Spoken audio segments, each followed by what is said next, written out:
పేద సామాన్య ప్రజలను దృష్టిలో ఉంచుకుని ఆనాడు వైఎస్ రాజశేఖర రెడ్డి ప్రవేశపెట్టిన ఆరోగ్యశ్రీ పథకాన్ని మధ్యలో చంద్రబాబు నాయుడు ప్రభుత్వం నిర్వీర్యం చేసిందని, కానీ మన ముఖ్యమంత్రి వైఎస్ జగన్మోహన్ రెడ్డి తన తండ్రి కన్నా 10 అడుగులు ముందు వేసి నేడు 25 లక్షల రూపాయల వరకు ఆరోగ్యశ్రీ పథకాన్ని వర్తింపచేసేలా చేసి పేదల పాలిట దేవుడిలా నిలిచారని పిఠాపురం ఎమ్మెల్యే పెండందరబాబు పేరు. పిఠాపురం మండలం లక్ష్మీ నర్సాపురంలో సర్పంచ్ ఏడుకొండల అధ్యక్షతన జరిగిన ఆరోగ్యశ్రీ నూతన కార్డుల పంపిణీ కార్యక్రమానికి ఎమ్మెల్యే దరబాబు ముఖ్య అతిథిగా హాజరయ్యారు. ఈ సందర్భంగా ఏర్పాటు చేసిన సభలో MPP Kannabathula Kameswararao, ZP vice chairman Murra Anubabu, Gandepalli Bobby ప్రసంగించారు. అనంతరం 581 మంది లబ్ధిదారులకు మంజూరైన నూతన ఆరోగ్యశ్రీ కార్డులను ఎమ్మెల్యే దరబాబు చేతుల మీదుగా పంపిణీ చేశారు. ఈ సందర్భంగా ఎమ్మెల్యే దరబాబు మీడియాతో మాట్లాడారు. కార్యక్రమంలో విరవ పీహెచ్సీ వైద్యాధికారిని ఇందిర, సిబ్బంది, సర్పంచ్లు నడిగట్ల చింతలరావు, నల్లారాంబాబు, ఎంపీటీసీ జవాది వాడపల్లి నాయకులు బాలిపల్లి రాంబాబు, కొట్టేటి రాజేష్ తదితరులు పాల్గొన్నారు.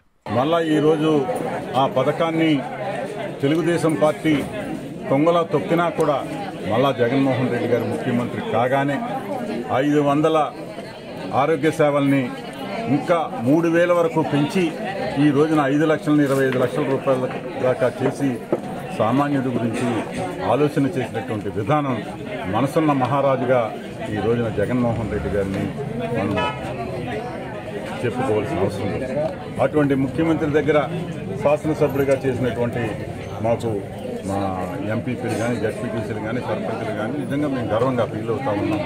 ఇంత మంచి కార్యక్రమం ఈ రోజున మా చేతుల మీదుగా జరిగిన ఎల్లనపురం గ్రామ ప్రజానికానికి, నియోజకవర్గ ప్రజానికానికి కూడా ప్రతి ఒక్కరికి కూడా దీన్ని వినియోగించుకోవాలని చెప్పి కోరుకుంటున్నాం.